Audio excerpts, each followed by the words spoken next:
Cinta bukan soal siapa yang paling logis atau paling perasa, tapi siapa yang bersedia menjembatani dua dunia yang tak sama. Wanita Aquarius dengan pria Pisces.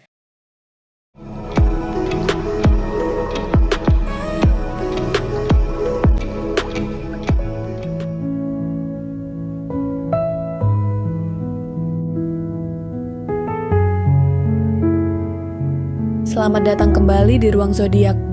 Di sini kita cerita soal cinta yang kadang lembut, kadang rumit, tapi selalu punya alasan untuk tumbuh. Yuk, kita mulai pelan-pelan dari awal pertemuan sampai pada ujian yang tak terelakkan. Pertemuan antara wanita Aquarius dan pria Pisces itu kayak kisah dari dua dimensi yang beda. Satu hidup di langit penuh ide, satunya lagi berenang di samudra emosi. Tapi anehnya, justru perbedaan itu yang bikin mereka penasaran satu sama lain. Aquarius tertarik sama kelembutan Pisces yang penuh empati. Pisces terpikat sama kecerdasan dan keunikan Aquarius yang gak bisa ditebak. Wanita Aquarius itu logis, mandiri, dan kadang terlihat agak dingin. Dia bukan tipe yang suka menunjukkan emosi secara berlebihan, apalagi drama. Buat dia, cinta itu soal kesetaraan, kebebasan, dan saling mendukung ide satu sama lain. Di sisi lain, pria Pisces adalah perwujudan kasih sayang dalam bentuk manusia. Dia intuitif, lembut, dan sangat terhubung dengan emosinya. Dia nggak segan menunjukkan rasa sayangnya secara tulus, bahkan kadang terlalu dalam, sampai-sampai lupa menjaga dirinya sendiri. Nah, disinilah tantangan mereka muncul. Pria Pisces bisa merasa wanita Aquarius terlalu jauh, terlalu sulit dijangkau secara emosional. Dia ingin kedekatan, ingin pelukan hangat, ingin momen-momen tenang yang penuh rasa. Tapi Aquarius kadang merasa kewalahan dengan intensitas emosional itu. Dia lebih nyaman bicara tentang masa depan, mimpi besar, dan hal-hal rasional. Jadi, ketika Pisces mulai tenggelam dalam perasaannya sendiri, Aquarius bisa jadi mundur dan mengambil jarak. Namun, jangan salah, bukan berarti Aquarius nggak punya hati.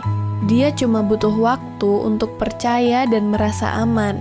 Dan di sisi lain, Pisces pun sebenarnya butuh pasangan yang bisa mengajaknya berpikir lebih objektif, lebih realistis. Kalau mereka berdua bisa belajar dari satu sama lain, hubungan ini bisa jadi sangat indah. Pisces mengajarkan Aquarius tentang kelembutan dan kehadiran, sedangkan Aquarius menunjukkan pada Pisces bagaimana berdiri lebih kuat dan mandiri. Tapi ya, kalau nggak dikelola dengan baik, hubungan ini bisa jadi penuh frustrasi. Pisces bisa merasa diabaikan, dan Aquarius bisa merasa dikekang. Komunikasi harus benar-benar dijaga. Pisces perlu belajar bahwa cinta bukan cuma soal memberi tanpa batas, dan Aquarius perlu sadar bahwa rasa itu bukan kelemahan, justru bisa jadi kekuatan kalau dibuka dengan tulus. Satu hal yang mereka punya bersama adalah kepedulian terhadap dunia. Mereka bisa sama-sama peduli soal isu sosial, kemanusiaan, dan spiritualitas. Dari situlah mereka bisa membangun koneksi yang lebih dalam. Karena ketika mereka nggak fokus hanya pada perbedaan pribadi, tapi pada tujuan bersama yang lebih besar, cinta mereka bisa bertumbuh dengan kuat. Jadi, wanita Aquarius dan pria Pisces bisa jadi pasangan yang saling menyembuhkan, saling membuka jalan ke dunia yang sebelumnya asing. Tapi itu butuh keberanian. Keberanian Pisces untuk tidak larut dalam emosi sendiri, dan keberanian Aquarius untuk membuka ruang hatinya yang selama ini dilindungi logika. Begitulah kisah mereka, dua zodiak yang disatukan semesta, tapi belum tentu kuat menghadapi realita. Tapi cinta memang begitu, kadang bikin senyum, kadang bikin ngetik panjang terus dihapus. Kalau kamu merasa relate, atau sekadar senyum-senyum karena ngerasa pernah ada di posisi itu, Jangan lupa untuk like, comment, share, dan subscribe. Karena siapa tahu kisah kamu yang selanjutnya akan kita ceritakan di Ruang Zodiak.